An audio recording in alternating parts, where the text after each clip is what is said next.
મોરબીમાં ફરી એકવાર દુર્ઘટના બની છે. મોરબીમાં ફરી એકવાર બ્રિજ તૂટ્યો છે. શું એ ઘટના હતી? શું થયું? જાણીએ આ વિડીયોમાં.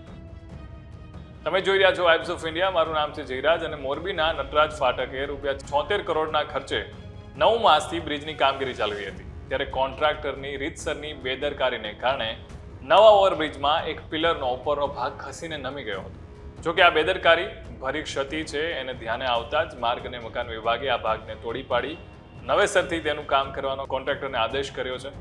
મોરબીના નટરાજ ફાટકે ટ્રાફિકની સમસ્યાને નિવારવા માટે કેસરબાગ પાસે ઓવરબ્રિજ બની રહ્યો છે અને આ ઓવરબ્રિજનું કામ અમદાવાદની રણજીત કન્સ્ટ્રક્શન કંપની કરી રહી છે. હાલમાં ઓવરબ્રિજમાં મહત્વના પિલરો ઊભા કરવાની કામગીરી ચાલી રહી છે, પરંતુ તાજેતરમાં જ પિલરના કોન્ક્રીટમાંથી ભરેલા ઉપરનો ભાગ નમી જતા આ ઘટના બની હતી.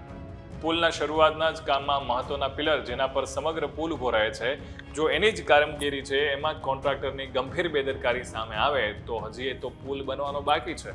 એના લઈને પણ પ્રશ્નો ઊભા થાય. જોકે માર્ગ અને મકાન વિભાગના અધિકારી હિતેશ આદ્રોજાએ જણાવ્યું કે અમારી ચકાસણી દરમિયાન માલુમ પડ્યું હતું કે લોકેશન નંબર PM5ના પિલર ઉપરના ભાગે એલાઇનમેન્ટ ખસી ગયું છે, જેથી કોન્ટ્રાક્ટરને આ ભાગ પાડી નાખીને ફરીથી કેપ કાસ્ટિંગ કરવાનો આદેશ જારી કરવામાં આવ્યો છે. ઉપરાંત આવી ભૂલ ફરી ના થાય તે માટે પણ તાકીદ પણ કરી છે. પણ વાત કરવી છે મારે મોરબીની, કારણ કે મોરબીમાં પુલ આ પહેલી વાર નથી. આની પહેલા પણ ઘણી એવી ઘટના બની છે. આપણે જાણીએ છીએ કે મોરબીમાં જ્યારે પુલ તૂટ્યો, ઝૂલતો પુલ, અને ત્યારે જ એક દુર્ઘટના બની હતી, એને આપણે સાક્ષી છીએ. અને ફરીથી એકવાર આવો પુલ તોડ્યો છે, પણ આ વખતે સારી વાત એ છે કે કોઈ પણ જાનમાલને નુકસાની નથી થઈ.